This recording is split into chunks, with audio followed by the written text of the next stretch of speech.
Hello, and welcome to this evening's Brookline Booksmith virtual event with author Lara Sebastian to celebrate Castles in Their Bones in conversation with Dana Schwartz. My name is Rachel, and I'm a bookseller for Brookline Booksmith in Brookline, Massachusetts. For those of you who are familiar with our store and our event series, it's wonderful to have you back. And for all of the new faces, welcome. We're so happy to have all of you here with us tonight and really appreciate your support of our store and authors by participating in events such as this and through your book purchases. Now, this evening, we're thrilled to have Lara and Dana here with us. Lara Sebastian grew up in South Florida and attended Savannah College of Art and Design. She now lives and writes in London, England with her two dogs, Neville and Cersei. Maybe we will see them throughout the event. You never know.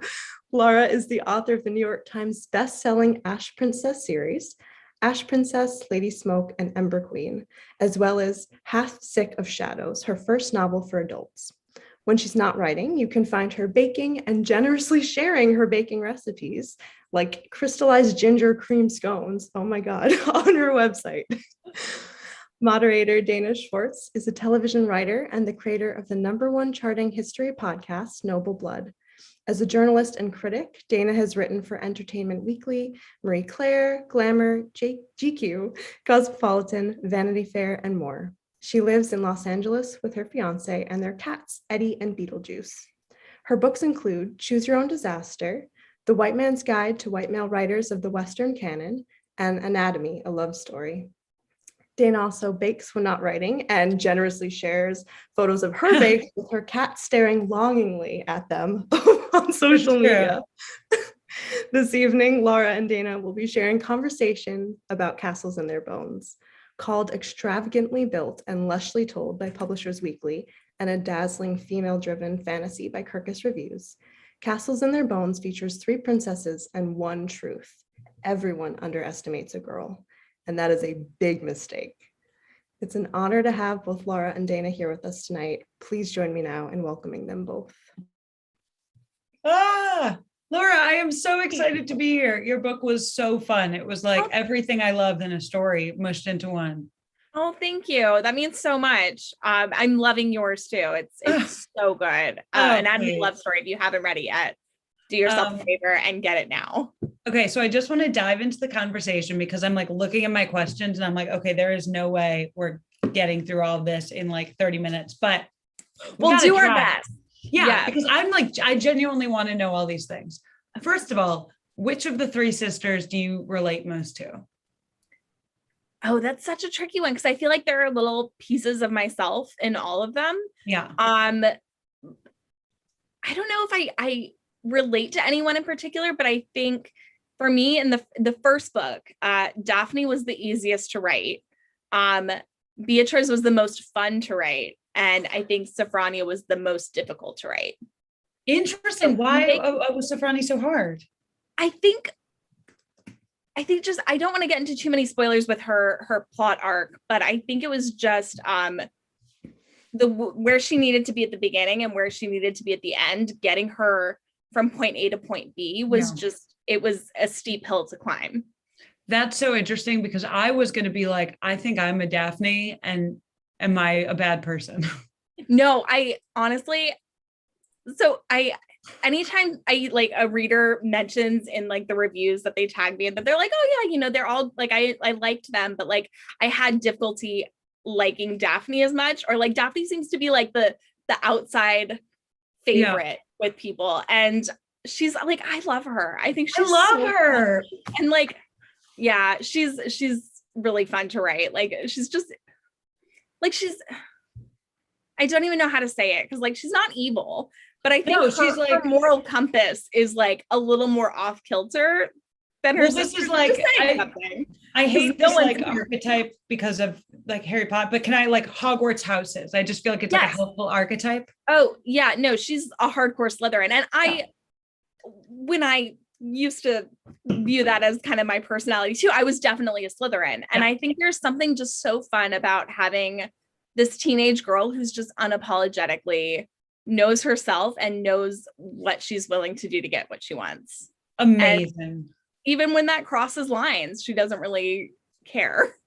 So I also was really curious reading because obviously the stars and constellations play a big role in the book and the mythology of the world you created and sort of like their version of horoscopes. And I was wondering like what your relationship with astrology and horoscope was. So I think this book gave me more of like a connection to astrology in a weird way. Because I was not, it was always kind of a fun thing for me to like, read my horoscope when it popped up in like the end. What are you? That's very important first.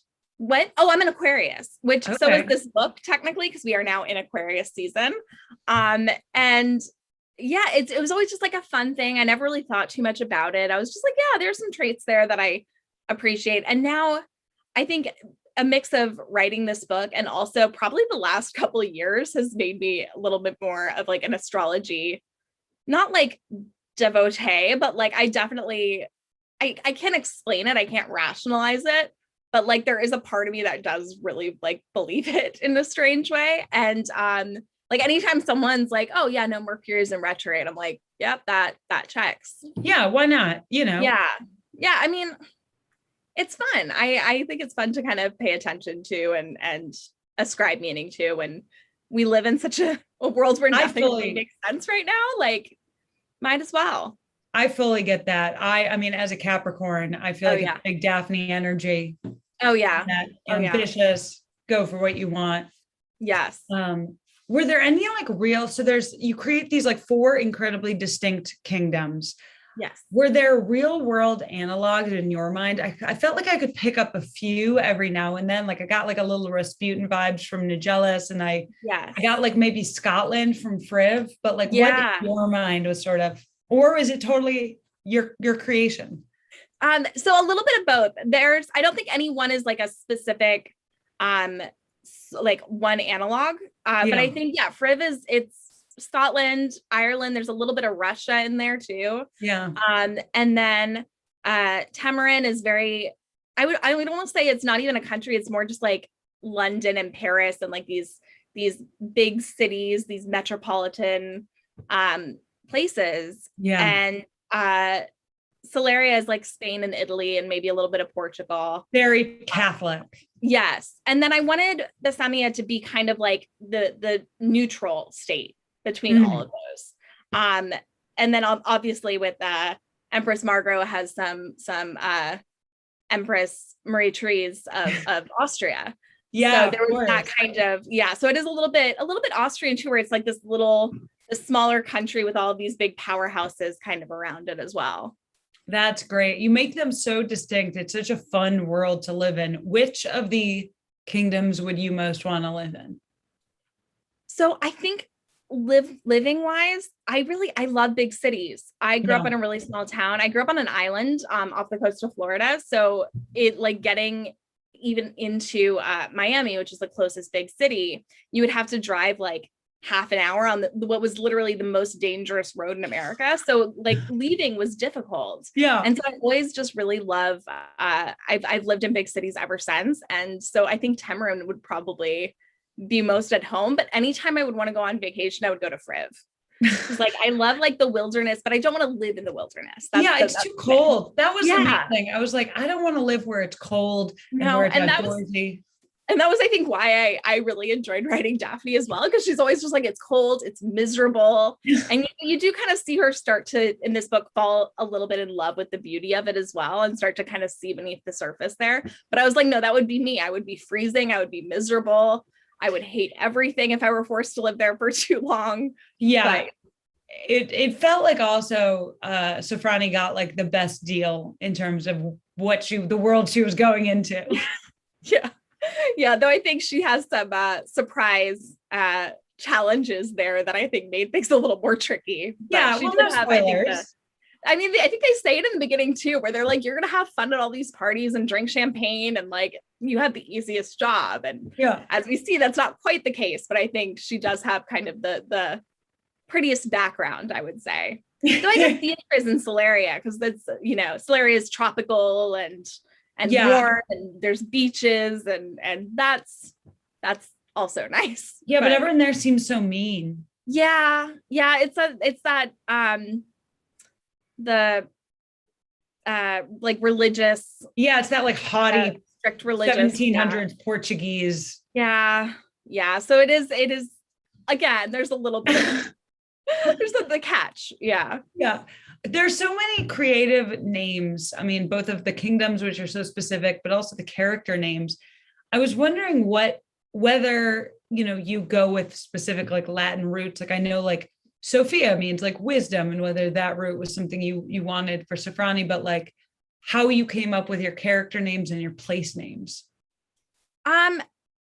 I wish I had like a very smart answer for this, but it's really just what I feel like fit the name that fits the character. And actually, Sofrani was the one that changed probably about 3/4 of the way through the first draft. And that was because her name was originally Apollonia, like Apollo. Yeah. So, and that one from the beginning, it kind of bothered me a little bit because there's no Apollo in this world. So like when you have that name and then I realized I can't have a name that has Apollo in it and also a Daphne, because I feel like that's kind of setting up like expectations that aren't going to be fulfilled because they're sisters. So I did end up changing that one to Sofrania, and I do think Sofrania really fits her.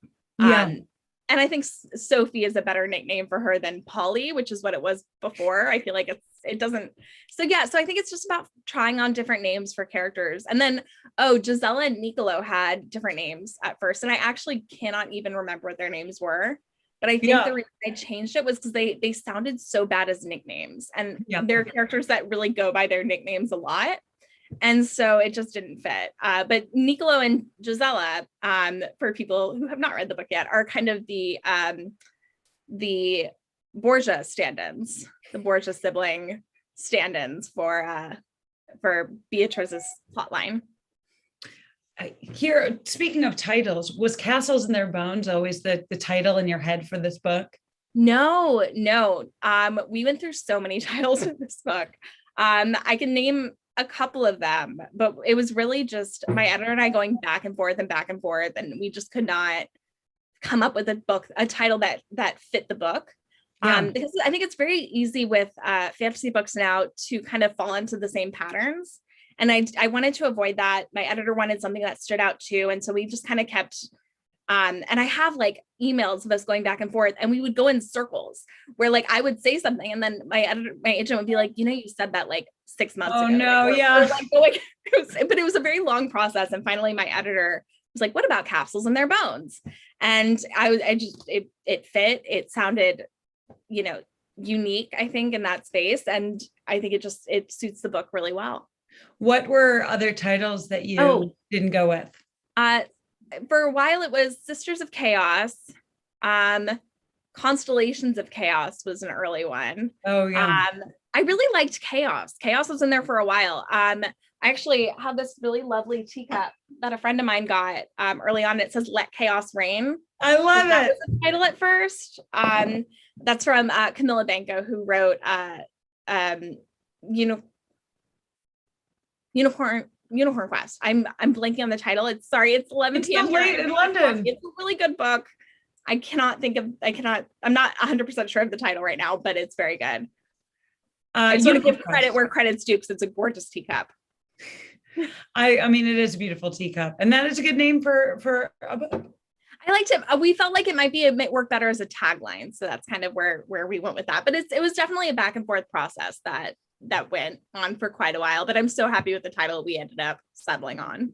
Do you have sisters? That was another thing I was curious about. Don't. I have a brother.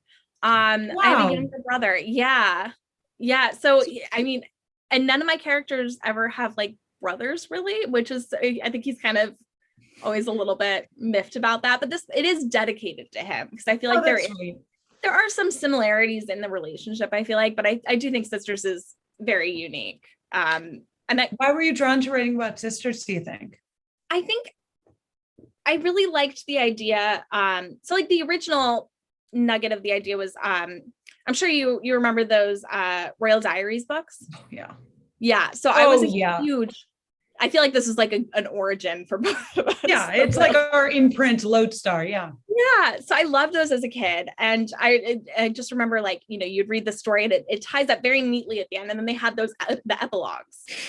that would just be like, and then they died in this really horrible way. And I remember the Anastasia one in particular, because it ends like on such like an optimistic note that it's like, and then she and her entire family were murdered. And it's just like, but so many of them centered on these girls who were, you know, children or preteens who were shipped off to strange countries where they didn't know anyone, and sometimes they didn't speak the language, and were just kind of dropped into this situation. And I always really connected. Like, I really loved those stories. Obviously, I can't like connect with them, but I loved those stories. And they never really left me. And so I wanted to give them, so the girls in them, some more agency that they weren't really afforded at that time. And so they're a little less helpless in this. And so in order to make that work, they had to be sisters. So it was a little bit more of like as to serve the plot. But I've always been really fascinated by, you know, female friendships. And there's a really complicated female friendship in Ash Princess that I really loved exploring. And Half Sick of Shadows has, you know, it's Guinevere, Morgana Le Fay, and Elaine of Shalott. And so I've always been really fascinated by that. And so making them sisters kind of just added another layer to that exploration as well. It feels a little bit like, do you watch Succession? Yes, I did to describe this as like fantasy Succession. It's like, especially when, like, not to spoil anything, but like, you know, the thought of like, well, who's going to inherit Margot's crown after she's gone? It's very Succession. Yeah, I could write a whole separate book about that, I think. Yeah, but yeah, and I think it's very easy to kind of see, you know, sisters as always getting along, and like siblings in general is like, you know, you grow up, you're close, like. That's all there is to it. My brother and I fought so much. And I think with brothers, it's different too, because like fights would get physical with brothers in a way that I don't know. I don't have sisters, so I can't speak to that. But it got physical. I'll tell you, it got physical. But and it does, I guess, a little bit in this book as well. But I really wanted their relationship to be complicated and tense, and I wanted there to be these little jealousies, and the way they see each other is not quite the way that they're seen by their sisters. Like they have kind of this like you see, I love Daphne and Beatrice are kind of the ones that are, I think, the most opposite, and they have such the way they view each other is not the way they view themselves. And how would you describe each of the girls, as the author? I would say, I think Sophronia is like the kind one. I think despite everything that she's been raised to be, she still has this kernel of kindness in her that has not been really snuffed out. I think Beatrice is kind of the bold, rebellious one. And okay, so I'm going to go back, because I think they all have I think the best way to kind of explain this is they all have, they've all been raised by the same mother who's been abusive to them in many ways. And I think they've all reacted to that abuse in different ways. And so Sophronia is terrified of the mother. She really, her instinct is to do everything she can to avoid her mother's temper. And so she's very much a people pleaser because of that. And Beatrice, on the other hand, rebels against it at every turn. And there's a line at one point in the book where Beatrice is talking about how she, like, you know, Daphne and Sophronia will jump off a cliff if their mother tells them to, and she's, you know, so much better, like she knows better than that. And Sophronia is like, yeah, but if she tells you to jump off, she tells you not to jump off a cliff, you would beat both of us to jump over the cliff first. Like she still controls you. It's just a different type of control. And I think that rebellion is its own kind of prison. And Daphne, meanwhile, I think really is just so desperate for her mother's approval that she really has become sort of a miniature Margaret in that respect. And you described Daphne as the one who looks the most like their mother. Yes. Yeah. And I think there is sort of this, she really is trying to get that approval that she's never fully gotten from her mother. And I think her mother knows that's how best to control her, is to withhold just enough to keep her hungry. What other, fantasy books, YA or, in the adult list, do you think influenced Castles in Their Bones the most? Oh, I'm trying to think of I think the easiest comp is Three Dark Crowns, because that also has these triplet sisters. And that was I love that series. It's there's so many twists and turns, and the magic system in it is just fantastic. Yeah. And what else? Of course, I always draw a blank when people ask me this. I know. I like literally people ask me now to turn around and like count I'm like, right. But I think, Game of Thrones was also very influential in terms of how the spotlight moves between the different plot lines, and trying to keep them, even though they are so far apart, trying to keep them intertwined in a way. That was also a bit. And I also always just refer to it as my it's not a book, but I refer to it as my completely, or it's Rain, but with no pretense of historical accuracy. It does have that same kind of almost like super melodramatic. There's so much going on. Oh my God, I unironically love Rain. I do a podcast literally going episode by episode of Rain on the Noble Book Patreon. And it's so fun. And they never quite commit to whether or not it's fantasy. That's what I love about that show, where you're like, is there magic? Is there not magic? Is it what is? You just they're like, know. What if there's blood magic? Wink. And then they never actually. So I think it's Rain with no pretense of historical accuracy. Do you remember the Portuguese prince who shows up? And there's that plot line at the end. They're like, we could never say that he was here. He would be erased from history. History will forget this man. And I'm like, great job. They did. Because he never existed. So that was a lot of fun. Behavior. Yeah, it's so I love that show. But so it was really fun to kind of take all of these historical anecdotes that I really love and kind of weave them in and just make them almost completely unrecognizable. But still have it kind of inspired by it. So we're going to go to rapid fire. Don't worry. But before that, my quick question is, when you write, did you write this book chronologically or each perspective all the way through one at a time? I think I started writing chronologically. And then once the sisters were in their separate places, I realized I couldn't do that. Pacing wise, I felt like I was always catching myself up on where I was before. So I did break it down and write each sister individually. But then melding them together and trying to make a cohesive timeline was an absolute nightmare. So I'm working on the second book now. And initially I was like, I'm not making that mistake again. I'm going to write it chronologically. And again, it quickly became untenable. And so I've had to break it down again. So I'm really looking forward to trying to knit that back together. I'm so excited. I can't wait. So now that I know you're working on a sequel, we can just rest easy that's in progress. Yes, they plan to be 3. So that makes sense. 3 sisters, 3 books. Yeah. 3 is a very auspicious magical number. Yeah. And I can't promise the second one will end any more settled than the first one did. Great. Even more to wait for. We have to do a rapid fire. That's what Brookline Booksmith does. So get ready. Get loose. Get okay. Coffee or tea? Coffee. Oh, and you live in London. I know. I do some tea now, but I'm still diehard coffee. Dogs or cats? Dogs. Fair. Signature cocktail? Oh, I've gotten really into gin and tonic since I moved here. So I got to go with gin and tonic. Classic G&T. Yeah. Your Hogwarts house? Slytherin. That makes sense. Your favorite YA novel? It's so tricky because it changes all the time, but I am right now it's definitely The Diviners by Libba Bray. That whole series is just it makes me angry because it's so good. I love books like that. It's so good. Your Desert Island musical album? Folklore, Taylor Swift.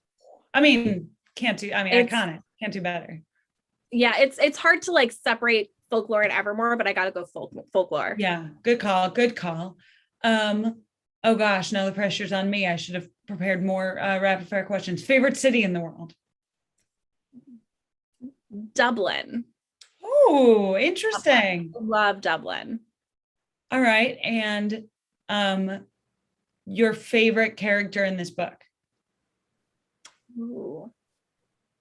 I'm gonna go with Cleona. I'm gonna say Cleona. Good pick. I love I that can't pick one of the friendship, that sisters. relationship. They really are like two sides of the same coin, and it makes it fun, I think. Yeah. But yeah, no, I couldn't pick one of the sisters. That's not fair. So I went with a side character.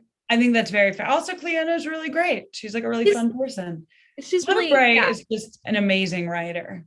It like again, and like those were her first series, the Gemma Doyle trilogy is also one of my, and that was, I remember reading that in high school and just I must have read it half a dozen times because I just loved it so much. And I'm not a horror person, and sometimes that does tiptoe into like a little bit of like horror-y, and so does Diviners, but like I love them so much that I put up with the nightmares that they give me. I haven't read Diviners. I read the Gemma Doyle trilogy, but now I feel like I'm putting it on my list right now. Oh, it's so good. She has a way of introducing these like very minor characters that are really only there for a scene, but you do feel like you know them like inside and out, which is just, it's so fascinating to be with like just like the brevity of the page space that she manages to do so much. I love them. Oh, that's so inspiring. All right, so those are the rapid fire questions, and now we move to Q&A with the bookstore. Alrighty, well, thank you both so much for that. And everyone, as I mentioned before, please feel free to go ahead and put any questions you have in the Q&A box down at the bottom by the chat. I'll be monitoring that. And if any end up in the chat too, I will keep my eyes peeled for that too. But feel free. And in the meantime, I actually have a question that came to mind as you were speaking about literature that inspired castles in their bones. And it occurred to me, I found myself wondering, where did you actually even get the idea for castles in their bones? Like, was this a character that came to you first, or like a voice or a place? So there was, I was reading a book. I'm blanking on. Also, I'm sorry, my dog is hitting his very full food bowl and like feed me, and I'm like, it's full. There's nothing I can do, but he will bark for a little bit. But it was called, I can't remember what it's called now, but it was a book about Empress Maria Theresa and her daughters, who are her children. She was it Daughters of the Winter Queen? Yes, that was it. I read that book. Great book. Yes, it's great, but it's also talking about like basically she arranged all these marriages for her children, and most of them had these really devastatingly tragic lives, and the most famous of them is Marie Antoinette. And so it's just, I kept thinking about that, what it would have been like to grow up with that kind of a mother. And so the Empress kind of developed from that. And obviously she's a lot more, I think, intentionally evil than Empress Marie Therese was. But that's how the best villains, I think, are made. Neville, buddy. No. Sorry. He's just, Neville, there's food in there. He doesn't play. I do love that name. But those are the most interesting stories to me oftentimes, when they kind of come from, I don't know if it's revisionist, but it's a response to something else. Yes, I really like to write. So when I was a kid, my parents used to always tell me to play the what if game. I think because as a child, I was a little bit sociopathic and I didn't care about the consequences of my actions. They were trying to get me to care more. And they're like, well, what if you do that, what if this happens? And so they introduced me to the what if game. And I feel like I still play that all the time. Whenever I'm reading something or watching something or seeing something happen in the street, I'm always like, well, what if this happened? And sometimes that kind of cartwheels into an entire book. I definitely know people who write that way. Like that's how they get from chapter to chapter. It's like, what next? What if? Yeah. What is the most chaotic thing that could happen next? And then you just keep going. Yeah, that actually makes me think too, when you're talking about being a child too, how young were you when you started writing, or when you knew you wanted to tell stories? I started writing pretty young, but I think I wasn't writing with an eye toward telling a full story until I think I started actually. Dana will appreciate this. I think the first book I tried to write was like a historical fiction about Elizabeth I and Mary I, of like them growing up together. And like it was completely not historically accurate. But again, I was really fascinated by like the sister relationship and like what it would have been like for them as sisters. And so like that was probably the first attempt. I think I was 13, 14. I never finished it, but like that was the first time I was like, I want to write a book. I would love to read that book. I think you should revisit it. I think all copies have been destroyed since then, but yeah. I do see we have a question here actually wondering about whether you prefer third person or first when it comes to voice. Ooh, it depends on the book. I think each book has its own, and sometimes it takes some trial and error to figure out exactly what voice it should be and what tense it should be in. But I will say, I was writing this, which is third person present, at the same time that I was working on my middle grade, which is out later this year, which is third person past. And at the same time, I was editing Half Sick of Shadows, which is told in first person present, first person past, and first person future. So just sorting out the tenses, I kept slipping in between while writing. And so just editing that and trying to get it to make like logical sense. And even I think my middle grade, even in like copy edits and past pages, someone was still flagging like you slipped into present tense here. And like I had to really keep an eye on that because it's very difficult to keep them straight. So in the future, I would like to stick to one, but I think it really depends on the book. It sort of feels like a trend in YA right now to use present tense. Why do you think that is? I think it's the immediacy. Like it feels like you're really in the moment. And I think the thing with YA is that it does hug very close to the narrator. You really are, I think, in their head more than on the adult side. And so I think it's just a way to kind of stick closer to them as they navigate the world. That makes sense. That's a really good answer. It's also making me think about how sometimes with an unreliable narrator, how it's so interesting to be in first person in their head. Because all you're hearing is what they're thinking. Yeah. Let's see here. Actually wondering about, you talked a little bit when Dana was asking you about places and like real life analogs for place. Were there any people in your life, I don't know how much you can say or not, how you found were inspiring characters, or has anyone told you, hey, I think I recognize myself? No, I think they're always, I think, made up whole cloth. But I think these in this book in particular, I did base them on some historical characters. Like Dana mentioned, Nigellus, who's the Star Wizard, he's loosely based on Rasputin. And then there's a set of twins that are based on the Borgia siblings. And there are a few little nods to certain historical characters in there. So that was fun to write, but I don't think real life, I haven't done that yet. Or if you have, it's just, you're a very good liar. Yeah, I gotta protect myself from the lawsuits. I gotta say no. But it's true. This is being live streamed, so Rasputin can't sue me. So I mean, I don't fully believe he's dead. He could probably sue you. He might be very litigious. I feel like he would probably, start with Don Bluth and work his way down. So. He would never sue Don Bluth. He got the best song in that entire movie. He did. That's one of my favorite childhood movies. Yeah. And realizing that, I still remember when someone told me when I was like 8 or 9, they were like, Anastasia really died. And I was like, no, she didn't. Yeah, you're like, no, she escaped to live with Dimitri. She lives with Dimitri in Paris, obviously. I was like, that's a true story. I was like, the magic didn't happen, but like the rest of it's true. And someone was like, no. And I remember it just like shattered everything for me. I'm still not over it, but it still occupies a lot of space in my mind. In thinking too about, touches of characters or touches of other places that have worked their way in, I also find myself wondering, are there nods to your previous books in here? Like, are there for eagle-eyed readers, are there little surprises? No. I really wanted to completely separate it from the Ash Princess books, just because I think I kept getting questions while working on this about whether this was connected. And I just wanted to be like, no, completely completely different. And I did also with Ash Princess, I did sketch out like the entire world map. So I did want to make it very clear that this was a different world.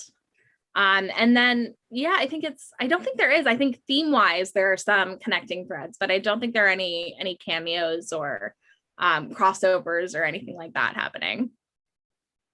Let's see here.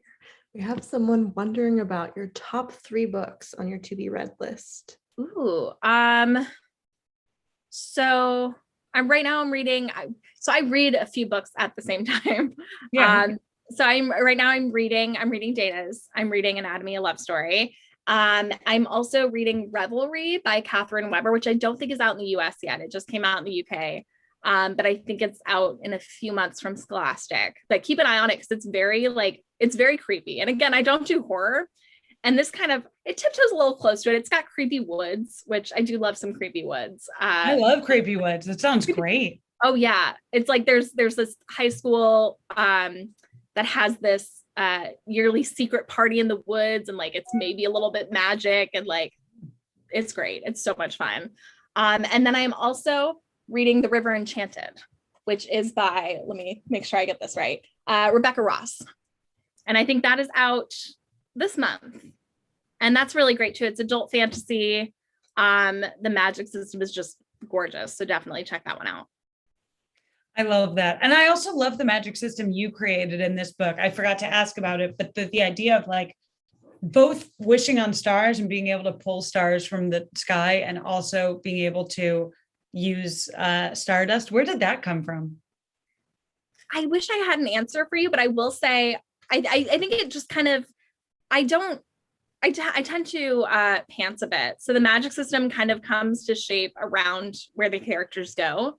And that just kind of took shape around that. But I do always love, the stars kind of, I started with like the constellations, and I was like, well, if the stars are magic, then they need to be used in a magic way. And then it just kind of took off from there. But I will say I crafted this magic system before Animal Crossing, the new Animal Crossing came out. And then I remember playing it and being like, okay, so the stars fall from the sky and you make a wish on them, and then you collect stardust the next day. Well, people make wishes on falling stars all the time. That's not, Stardust didn't invent. But it was just, I remember like because you wake up the next day and the stardust is there, and I was like, that is kind of what I did. So I did not get it from Animal Crossing, but that was just a funny coincidence. I think Animal Crossing maybe got it from you. I think they did. I think we can't prove they didn't. Yeah, I'll sue. I'll be litigious. We have a question here wondering about any advice for aspiring authors. So Ash Princess was my 10th book. So I had quite a long runway before finally getting published. And the one mistake one big mistake that I think I made, that I always try to tell people not to make, is show your writing to other people. Find people that will be honest with you and give good feedback.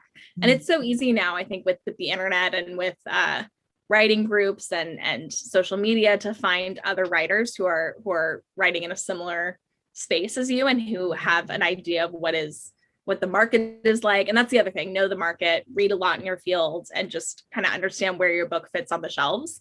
But yeah, also get feedback and know how to implement that feedback, because for so long I thought that editing a book meant, moving commas around and checking for spelling and all of that. And really it has to be a lot deeper. You have to break a book in order to fix it. And for a long time, I didn't know how to do that. So I think that's an important thing to learn early. That's really well said. Oh, thank you. If anyone can learn from my mistakes, because I'm sure I used to just like finish books, do a spell check, and then send them to agents. And like, it's so embarrassing now to think about these agents reading those very terrible books. So please learn from my mistakes. I doubt terrible, but every book, I'm sure, helped develop the next one.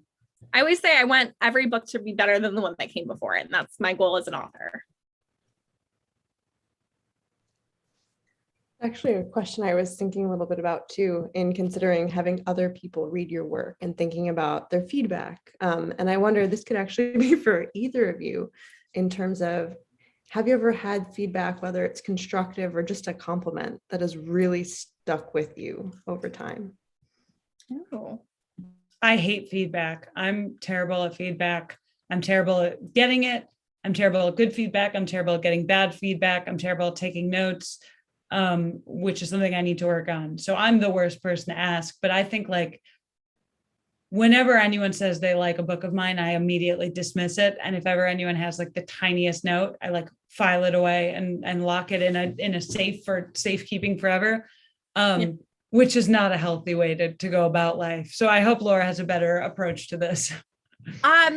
So a bit of advice that someone gave me was to keep a Word document. And anytime you do get a compliment, put that, or like you get like a good review or something, put it in the Word document so that when you're having those bad spirals where you're only thinking about the negatives, pull it up and read it. But as to advice or feedback that stuck with me, I can't think of anything in particular. But I think what I really loved with this one was people have been very complimentary about the world building. And that's something I've always really struggled with as an author. Like I hate world building. So many of my first drafts take place in like empty rooms with blank white walls. And like, there's no sense of and I tend to layer it in as the drafts go on. And so it's not something that really comes naturally to me. So hearing that feedback has been really wonderful. That's really great advice. And I feel like I should start that Word document. Yeah, it helps. It helps because it's always easier to hear those negative voices than the positive ones. Yeah. Yeah. And then that seems, I don't know, for me anyway, that'd feel like such a victory too, when you do get a compliment, especially on something that you struggled with for so long. And now you probably have in that Word doc all these compliments about your world building. Oh, for sure. Laura, how long did it take you to write this book? So it's a difficult question because I started writing it in 2018, shortly after Ash Princess came out, like I think right after. But it was always, I think because I usually have a few projects going at once, it was so often on the back burner. So I'd be working on something else, and then if I had like a free day, or I turned something else in, I would pull that out and work on that until I got notes or got feedback on the last two Ash Princess books. So I was working on it kind of on the side for a while, but overall probably 2-3 years. This was the first book I really when I went to go edit it, because there's so much happening, I basically rewrote it twice. So it did take a long time to work on this one compared to I think anything else, except for Half Stick of Shadows was 13 years. So this didn't come close to that. God. But this one did take quite a while. That makes sense. I mean, I think sometimes good things need to develop. It's like, Joe with a list of proof in a fridge overnight. Yeah, I always say this book made me a better writer because it wasn't, the first draft needed a lot of work and I needed to get better in order to make it better. And so I think that was not always a fun process to go through, but I'm so proud of the end results. It's amazing. That definitely makes it extra joyful then to get to celebrate it tonight. Yeah. And it's so fun that these characters that have been in my head for the last 4 years are now out in the world, and now they're your problems. So enjoy them. From what I have heard about the end of this book, without saying too much, it's always so fun because I don't think anyone has been like, I totally saw the end coming. And I'm sure, like Dana said, once someone does say that, I'll be like, oh, the ending is so obvious. But it is really interesting to hear that, because I didn't think of it really. It was the first thing I knew about this book was how it ended. One of the first things I knew. I was going to ask you that, whether you knew how it was going to end. Oh yeah. I remember pitching it to a friend and being like, and I think it's going to end like this. And she was like, but then what happens? And I was like, no, that's the end. And she was like, wait, you can't end that way. And I was like, well, and, but no, it's been really I do really love that ending. It's one of my favorite scenes in the book. Both endings, I would say, like the ending and like the epilogue-ish.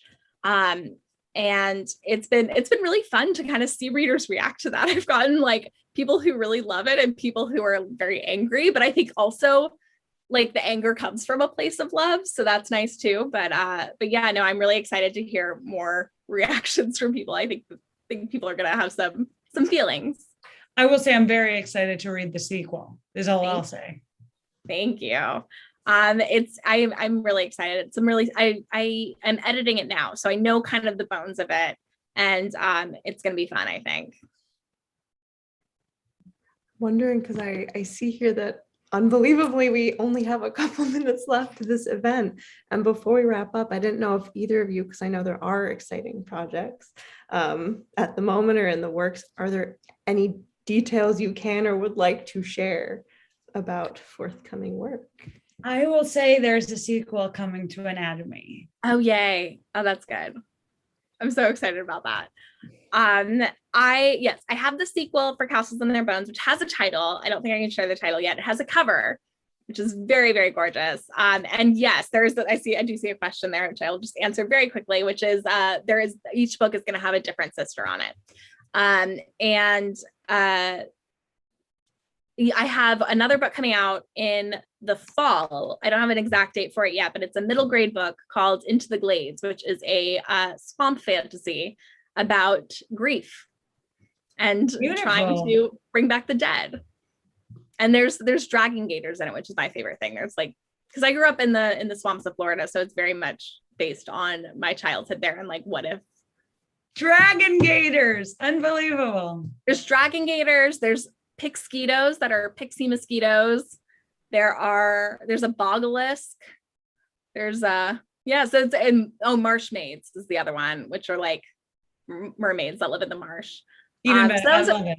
It was so much fun, and like middle grade is such a fun space to enter, especially because YA gets so heavy sometimes that it's really fun to be like just enter this other world where a little brother has magical boogers, and that's funny, and like you can just really enjoy that. So even though it is a book about death and grieving, it has a lot of light fun moments too.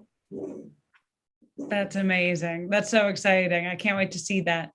Thank you. I think I actually get to reveal the cover this week or next week, so yeah, everyone should stay tuned. Yes. And meanwhile, I'm already adding this to my list. This is always what happens with these events. They're so wonderful for, getting excited about reading, and then very sad, I think, for my wallet when I go and buy so many more books. That sounds like so much fun. Thank you for giving us that kind of sneak peek about it. Yes, what a fun world just to inhabit. Yeah, thank you. I'm really excited to share that one too. Well, I think we are actually at the end of our event.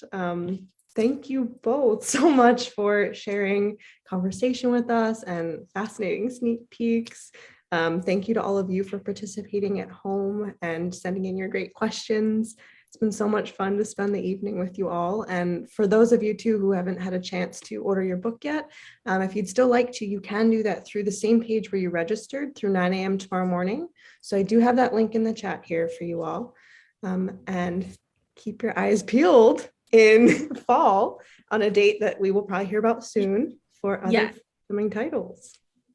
Congratulations on this amazing release. I'm so excited for everyone to read it.